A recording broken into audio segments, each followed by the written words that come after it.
നമസ്കാരം. ഇന്നത്തെ D focus തുടങ്ങുന്നു. കേരള അഡ്മിനിസ്ട്രേറ്റീവ് സർവീസ് നടപ്പാക്കുന്നതിനെതിരെയുള്ള ജീവനക്കാരുടെ പ്രതിഷേധത്തിൽ സെക്രട്ടേറിയറ്റിന്റെ പ്രവർത്തനം സ്തംഭനത്തിലേക്ക് നീങ്ങുന്നു. 25% താഴെ ജീവനക്കാർ മാത്രമാണ് ഇന്ന് ജോലിക്കെത്തിയത്.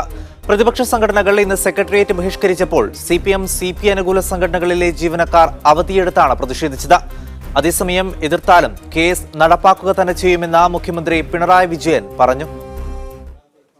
50 ദിവസം നീണ്ട പ്രതിഷേധം അവസാനിപ്പിക്കാൻ ചീഫ് സെക്രട്ടറി ഇന്നലെ വിളിച്ച യോഗത്തിലും തീരുമാനമാകാത്തതിനെ തുടർന്നായിരുന്നു ജീവനക്കാരുടെ ജോലി ബഹിഷ്കരണം. പ്രതിപക്ഷ സംഘടനകളാണ് സമരം പ്രഖ്യാപിച്ചതെങ്കിലും CPM, CPI അനുകൂല സംഘടനകളിലെ ജീവനക്കാരും ഇന്ന് അവധിയെടുത്ത് പ്രതിഷേധിച്ചു. 25% താഴെ ജീവനക്കാർ മാത്രമാണ് ഇന്ന് സെക്രട്ടേറിയറ്റിൽ ഹാജരായത്. പ്രത്യക്ഷ സമരത്തിൽ പങ്കെടുത്ത പ്രതിപക്ഷാനുകൂല സംഘടനയിലെ പ്രവർത്തകർ സെക്രട്ടേറിയറ്റിന് മുന്നിൽ പ്രതിഷേധ പ്രകടനവും നടത്തി. ജോലി ബഹിഷ്കരിച്ച ജീവനക്കാരുടെ ഇന്നത്തെ ശമ്പളം നൽകേണ്ടെന്ന് ചീഫ് സെക്രട്ടറി നിർദ്ദേശം നൽകി. ഹാജർ നില പരിശോധിച്ച് സമരത്തിൽ പങ്കെടുത്തവരെ കണ്ടെത്തി റിപ്പോർട്ട് നൽകാൻ സെക്ഷൻ ഓഫീസർമാരോട് ചീഫ് സെക്രട്ടറി ആവശ്യപ്പെട്ടിട്ടുണ്ട്. ഇതിനിടെ നിലപാട് ഘടിപ്പിച്ച് മുഖ്യമന്ത്രി പിണറായി വിജയൻ രംഗത്തെത്തി. എതിർത്താലും ഇത് നടപ്പാക്കുമെന്ന കാര്യത്തിൽ യാതൊരു സംശയവും വേണ്ട. അതിവിടെ വെറുതെ പറഞ്ഞു പോകാനുള്ളൊരു കാര്യമല്ല, നടപ്പാക്കാനുള്ളതാണ്. നടപ്പാക്കുക തന്നെ ചെയ്യും. അതേസമയം ജീവനക്കാരെ വിശ്വാസത്തിലെടുത്ത് വേണം കേസ് നടപ്പാക്കാനെന്ന് മുൻ മുഖ്യമന്ത്രി ഉമ്മൻചാണ്ടിയും പ്രതികരിച്ചു. യാഥാർത്ഥ്യബോധത്തോടുകൂടി പരിശോധിക്കാൻ ഉത്തരവാദിത്വപ്പെട്ട തയ്യാറാണ്. അതിന് ആവശ്യമായിട്ടും നടപടിയെടുക്കാം. അത് ഏകപക്ഷീയമായി തീരുമാനങ്ങൾ എടുത്ത് പ്രഖ്യാപിച്ചാൽ അതൊന്നും നടക്കില്ല. ഇന്നത്തെ സൂചനാ പണിമുടക്കിന് ശേഷം ഉപവാസവും നിരാഹാരവും അടക്കം ശക്തമായ സമരവുമായി മുന്നോട്ട് പോകാനാണ് പ്രതിഷേധക്കാരുടെ തീരുമാനം. സൈഫ് സൈനുലാബ്ദീൻ, മീഡിയ 1, തിരുവനന്തപുരം.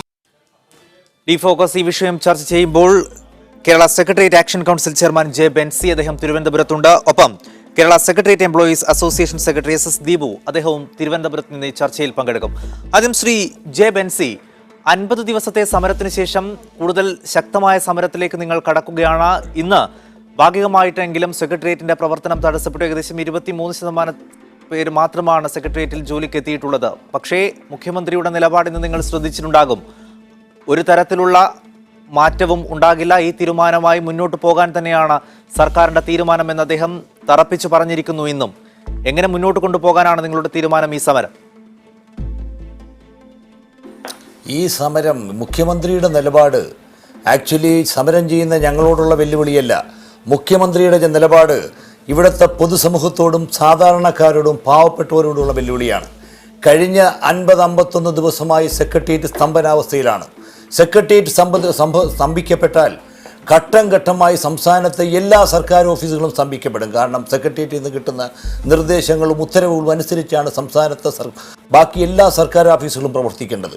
അപ്പോൾ ഈ സംസ്ഥാനത്തെ സർക്കാർ ഓഫീസുകൾ ഫലപ്രദമായി പ്രവർത്തിക്കുക, പാവപ്പെട്ട പൊതുജനങ്ങൾക്ക് ശരിയായ സേവനം ലഭ്യമാകുക, ആ ഒരു ഉത്തരവാദിത്വം മുഖ്യമന്ത്രി മറക്കുകയാണ്.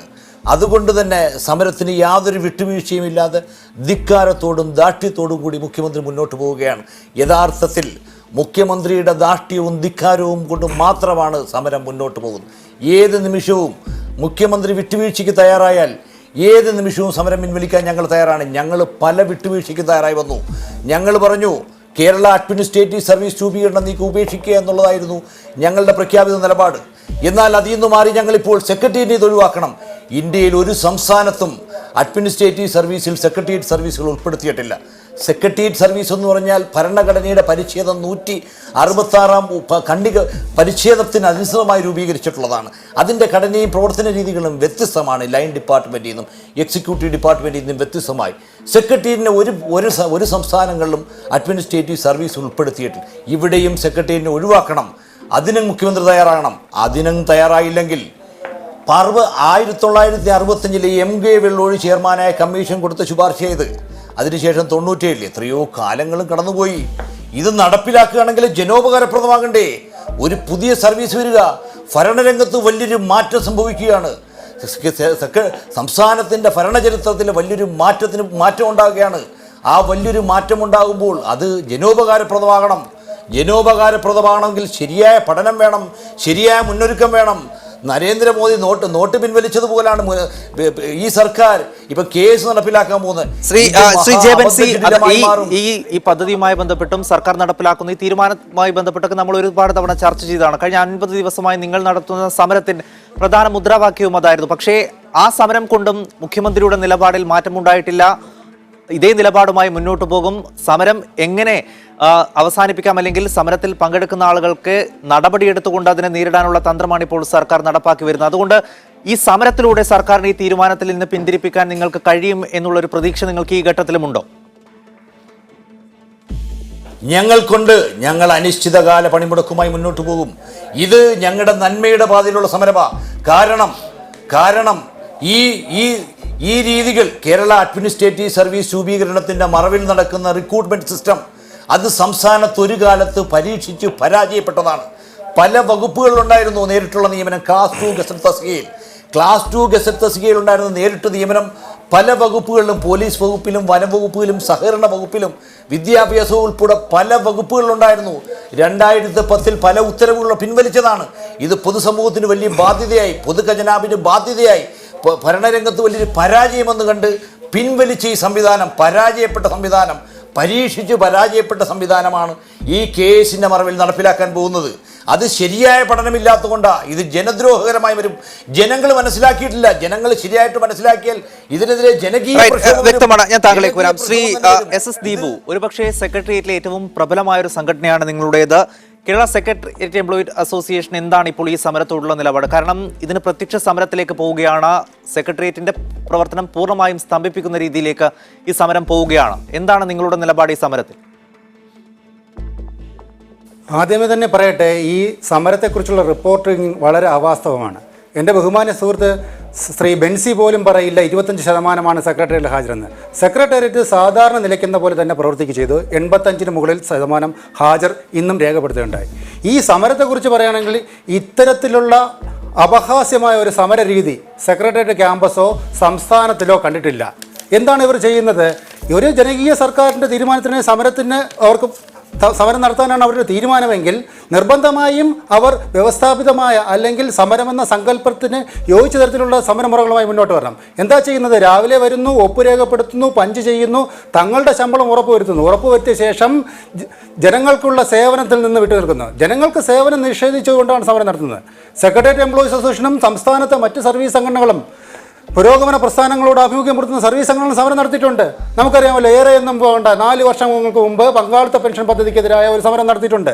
ശമ്പളം ഉപേക്ഷിച്ചുകൊണ്ട് നമുക്ക് വേണ്ടി ഇനി സർവീസിലേക്ക് വരാൻ പോകുന്ന തലമുറയ്ക്ക് വേണ്ടി അവരുടെ ജീവിത സായന്തനത്തിലെ ഒരു ആശ്വാസമായിരിക്കുന്ന സ്റ്റാറ്റ്യൂട്ടറി പെൻഷൻ പദ്ധതി അട്ടിമറിക്കാതെ നിലനിർത്തുന്നതിന് വേണ്ടി കേരള സെക്രട്ടേറിയറ്റ് എംപ്ലോയീസ് അസോസിയേഷനും സംസ്ഥാനത്തെ പുരോഗമന സർവീസ് സംഘടനകളും സമരത്തിൽ ഏർപ്പെട്ടിട്ടുണ്ട്. അത് ശമ്പളം കളഞ്ഞുകൊണ്ടുള്ള സമരമാണ്. അതുപോലെ അല്ലാതെ ഇതുപോലുള്ള സമര ആഭാസങ്ങളല്ല വേണ്ടത്. ഇതെന്താ ചെയ്യുന്നത്? 50 ദിവസമായി, 50 ദിവസം, ഇന്ന് 51-ാം ദിവസം ആഘോഷിക്കുകയാണ്. എന്ത് തരം സമരമാണിത്? ഇതെന്ത് തരം സമരം? ഇതിൽ നിന്ന് ഇത്തരത്തിലൊരു സമരാഭാസത്തിലൂടെ സർക്കാരിനെ ഈ തീരുമാനത്തിന് പിന്തിരിപ്പിക്കാൻ കഴിയുമെന്നുള്ള പ്രതീക്ഷയൊന്നും ഇവർ വെച്ച് പുലർത്തേണ്ടതില്ല. അതിനെതിരെ സർക്കാർ ശക്തമായ നടപടി തന്നെ സ്വീകരിക്കും. ഇത് സെക്രട്ടേറിയറ്റ് സമൂഹത്തെ പൊതുജന മധ്യത്തിൽ അപഹാസ്യരാക്കുന്ന ഒരു സമര രീതിയാണ് സെക്രട്ടേറിയറ്റ് ആക്ഷൻ കൗൺസിലിന്റെ നേതൃത്വത്തിൽ പിന്തുടർന്നു. ശ്രീ SS ദീപു, ഓക്കെ, ശരി.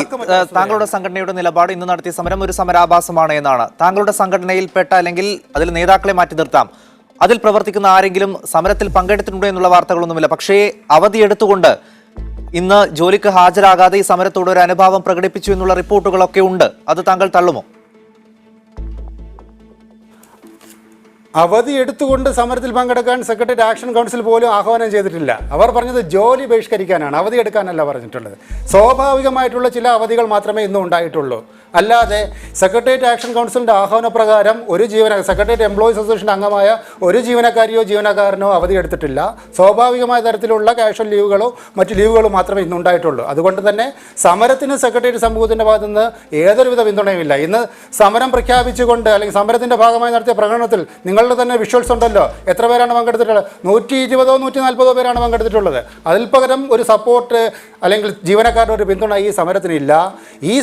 ഈ സർക്കാരിൻ്റെ തീരുമാനം തന്നെ നമുക്ക് പരിശോധിക്കാമല്ലോ. കഴിഞ്ഞ ഉമ്മൻചാണ്ടി സർക്കാർ ഇത്തരത്തിലുള്ള ഒരു സർവീസ് അടിച്ചേൽപ്പിക്കുകയാണ് ഉണ്ടായത്. ഈ സർക്കാരിൻ്റെ ഇടതുപക്ഷ ജനാധിപത്യ മുന്നണിയുടെ പ്രകടന പത്രികയിൽ തന്നെ വന്ന ഒരു വാഗ്ദാനമാണ്.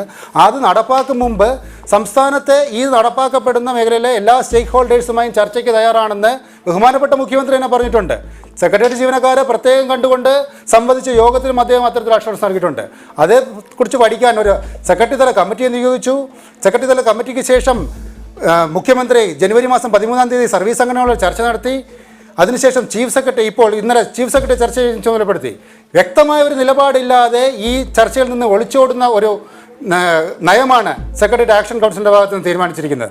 ഇതൊരു ജനകീയ സർക്കാർ KAS നടപ്പാക്കുന്നതിൽ നിന്ന് പിന്നാക്കം പോകില്ലെന്ന് അസന്ദിഗ്ധമായി പ്രഖ്യാപിച്ചിരിക്കുന്ന സാഹചര്യത്തിൽ സെക്രട്ടേറിയറ്റിലെ ജീവനക്കാരുടെ സേവന വേതന സംരക്ഷണത്തിന് വേണ്ടി പ്രവർത്തിക്കുന്ന ഒരു സംഘടന എന്ന നിലയ്ക്ക് അത് ഇത്തരത്തിൽ നിർദ്ദേശിക്കപ്പെടുന്ന ഒരു സർവീസ് എങ്ങനെ ജനോപകാരപ്രദമായും നിലവിലുള്ള ജീവനക്കാർക്കുടെ സേവന വേതന വ്യവസ്ഥകൾക്ക് ഹാനികരമല്ലാതെയും നടപ്പാക്കുന്നതിനെക്കുറിച്ച് ക്രിയാത്മകമായ നിർദ്ദേശങ്ങളാണ് കേരള സെക്രട്ടേറിയറ്റ് എംപ്ലോയീസ് അസോസിയേഷൻ മുന്നോട്ട് വെച്ചത്. അതിൽ വിരളി പൂണ്ടിക്കൊണ്ട് സമരാഭാസം തുടരുക എന്നുള്ള മർക്കട മുഷ്ടി പ്രയോഗിക്കുകയാണ് കേരള സെക്രട്ടേറിയറ്റ്. അതായത് SS ദീപു, ചുരുക്കി പറഞ്ഞാൽ താങ്കൾ പറയുന്നത് സർക്കാർ ഈ തീരുമാനവുമായി മുന്നോട്ട് പോവുകയാണെങ്കിൽ പൂർണ്ണ പിന്തുണ താങ്കളുടെ സംഘടനയുടെ ഭാഗത്ത് നിന്നുണ്ടാകും. സെക്രട്ടേറിയറ്റ് സർവീസിൽ ഇന്ന് അനുഭവിച്ചു പോകുന്ന സേവന വേതന വ്യവസ്ഥകൾ സംരക്ഷിച്ചുകൊണ്ട് കേരള അഡ്മിനിസ്ട്രേറ്റീവ് സർവീസ് രൂപീകരിക്കുന്നതുമായി കേരള സെക്രട്ടേറിയറ്റ് എംപ്ലോയീസ് സഹകരിക്കും. അത് സംബന്ധിച്ച് വ്യക്തമായ ഉറപ്പുകൾ ബഹുമാനപ്പെട്ട കേരള മുഖ്യമന്ത്രിയുടെ ഭാഗത്ത് നിന്ന് ലഭിച്ചിട്ടുണ്ട്. ഈ ഐഡന്റിഫൈ ചെയ്യപ്പെട്ട 2ാം ഗസറ്റ് തസ്തികയിലെ 10% തസ്തികകൾ മാത്രമാണ് കേരള അഡ്മിനിസ്ട്രേറ്റീവ് സർവീസ് രൂപീകരണത്തിനായി നീക്കി വച്ചിരിക്കുന്നത്. അതിൽ തന്നെ 3 ഘട്ടങ്ങളായി മാത്രമേ അഡ്മിനിസ്ട്രേറ്റീവ് സർവീസ് രൂപീകരണത്തിന് വേണ്ടി മാറ്റുള്ളൂ. അതായത് 1ാം ഘട്ടത്തിൽ സർവീസിലേക്ക് വരുന്നവർക്ക് അതിൻ്റെ 2ാം ഘട്ടത്തിലേക്കുള്ള പ്രൊമോഷൻ ടൈം ബൗണ്ട് ഗ്രേഡാണോ മറ്റ് തസ്തികകളാണോ അതിലേക്ക് പ്രൊമോഷൻ കിട്ടുന്ന മുറയ്ക്ക് മാത്രമേ വീണ്ടും എൻട്രി ഘട്ടത്തിലേക്ക് റിക്രൂട്ട്മെൻറ്റ് നടക്കുകയുള്ളൂ. മാത്രമല്ല, നിലവിൽ സംസ്ഥാന സിവിൽ സർവീസ് സ്പെഷ്യൽ റൂൾസിൽ ഉൾപ്പെടുന്നത് ഡെപ്യൂട്ടി കളക്ടർ തസ്തിക മാത്രമാണ്. ആ ഡെപ്യൂട്ടി കളക്ടർ തസ്തികയിൽ നിന്നാണ് ഇന്ത്യൻ അഡ്മിനിസ്ട്രേറ്റീവ് സർവീസിലേക്കുള്ള പ്രൊമോഷൻ ചാനൽ നടക്കുന്നത്. ഇനി മുതൽ ഇന്ത്യൻ അഡ്മിനിസ്ട്രേറ്റീവ് സർവീസിൻ്റെ feeder category Kerala administrative service ആയിരിക്കും എന്നും മുഖ്യമന്ത്രി വ്യക്തമാക്കിയിട്ടുണ്ട്.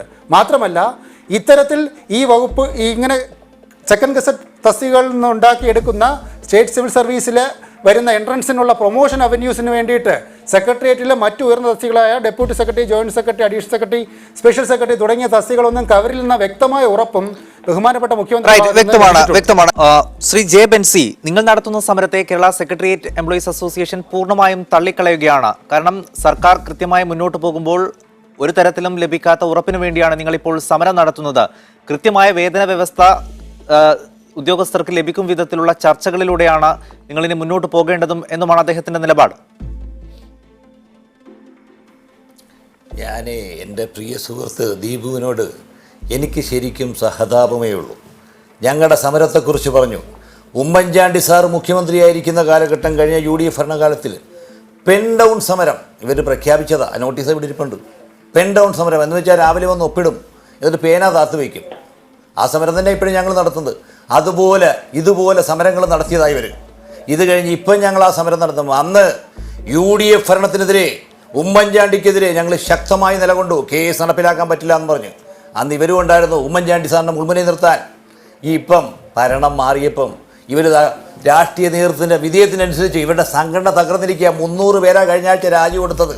300 പേര് അവരുടെ വനിതാ നേതാവിനെ ഇതിനെതിരെ സംസാരിച്ചുകൊണ്ട് വനിതാ നേതാവിനെ സെക്രട്ടറിന് പുറത്തേക്ക് ട്രാൻസ്ഫർ ചെയ്ത് പ്രതിപക്ഷത്തിൻ്റെ ആൾക്കാരെ ട്രാൻസ്ഫർ ചെയ്യുന്ന വൈരാഗ്യ ബുദ്ധിയോട് ട്രാൻസ്ഫർ ചെയ്യുന്നിടത്ത് നിരനിരയായിട്ട് അവരുടെ വനിതാ നേതാക്കൾ ട്രാൻസ്ഫർ ചെയ്തുകൊണ്ടിരിക്കുക.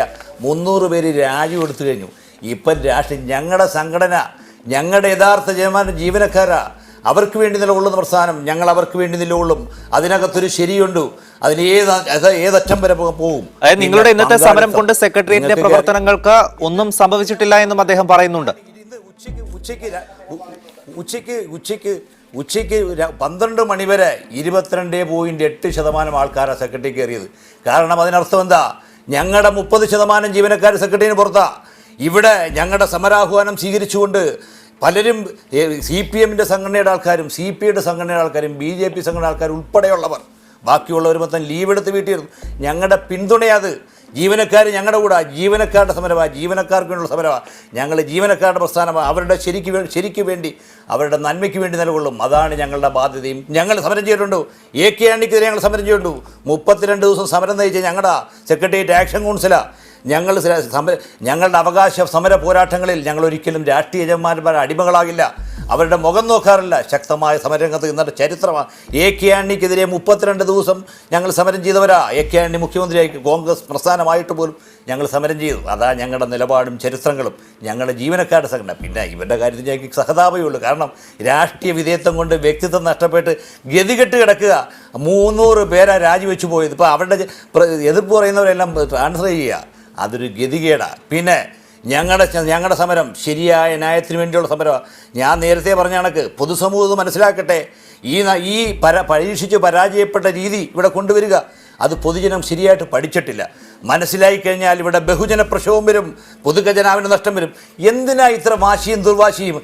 4ാം ഭരണപരിഷ്കാര കമ്മീഷനുണ്ടല്ലോ, ഭരണരംഗത്ത് പരിണിത പ്രജ്ഞനായ VS അച്യുതാനന്ദനല്ലോ, അവിടെ 2 കമ്മീഷൻ അംഗങ്ങളുണ്ട്, മുൻ ചീഫ് സെക്രട്ടറിമാരായ 2 പേർ പണ്ഡിതന്മാർ, ഭരണരംഗത്തെ പണ്ഡിതൻ. അവരൊന്ന് പഠിക്കട്ടെ, ഒരു 2 മാസം സമയം കൊടുക്ക്, 2 മാസത്തിന് റിപ്പോർട്ട് തരട്ടെ എന്ന് പറയട്ടെ.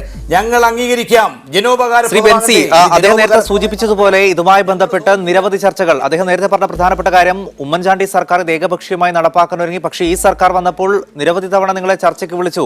കഴിഞ്ഞ ദിവസം പോലും ചീഫ് സെക്രട്ടറിയുടെ നേതൃത്വത്തിൽ ചർച്ച നടന്നു. പക്ഷേ ആ ചർച്ച അലസി പിരിയുകയാണുണ്ടായത്. അതുകൊണ്ട് ഇത് ഏകപക്ഷീയമായി നടപ്പാക്കുന്നതാണ് എന്ന് പറയാൻ കഴിയും. ചർച്ചയ്ക്ക് വിളിച്ചിട്ട് നിങ്ങൾ സഹകരിക്കണമെന്നല്ലാതെ എന്ത് വിട്ടുവീഴ്ചയ്ക്ക് തയ്യാറായി? ഒരു മാറ്റവും വരുത്തിയില്ല. മുഖ്യമന്ത്രി ഒരു മാറ്റം വരുത്തിയില്ല, ചീഫ് സെക്രട്ടറി ഒരു മാറ്റം വരുത്തില്ല. ഞങ്ങൾ അക്കമിട്ടതിൻ്റെ പോരായ്മകൾ പറഞ്ഞു. അതിനകത്ത് കടുകിട മാറ്റം വരുത്താതെ പഴയ സർക്കാർ കൊണ്ടുവച്ച അതേ സാധനം അതേപടി നടപ്പിലാക്കുക. ചർച്ചയ്ക്ക് വിളിച്ചിട്ടെന്താ കാര്യം? മാറ്റങ്ങൾ വരുത്തണ്ടേ? അതിനനുസരിച്ച് വിട്ടുവീഴ്ചയ്ക്ക് തയ്യാറാകണ്ടേ? ഒരു വിട്ടുവീഴ്ചയ്ക്ക് തയ്യാറായിരുന്നുകയല്ലേ ഉൾക്കൊള്ളാൻ ഇവരെ പോലുള്ള സംഘടനയ്ക്കേ പറ്റത്തുള്ളൂ. ഞങ്ങൾക്ക് പറ്റത്തില്ല. ഞങ്ങൾ ജീവനക്കാരുടെ സംഘടനയാണ്, ജീവനക്കാർക്ക് വേണ്ടി നിലകൊള്ളുന്ന പ്രസ്ഥാനമാണ്. ഞങ്ങൾക്കതൊന്നും ഉൾക്കൊള്ളാൻ പറ്റത്തില്ല, ഞങ്ങൾക്കത് വിഴുകാൻ. ഞങ്ങളുടെ യജമാനന്മാർ ജീവനക്കാർക്ക് വേണ്ടി നിലകൊള്ളുന്ന പ്രസ്ഥാനമാണ്. അതിൻ്റെ ശരിക്ക് വേണ്ടി ഞങ്ങൾ നിലകൊള്ളും. അല്ല രാഷ്ട്രീയ യജമാനന്മാർ മുഖം നോക്കിയും കൊടിയുടെ നിറം നോക്കിയൊന്നുമല്ല ഞങ്ങൾ നിലപാടെടുക്കുന്നത്.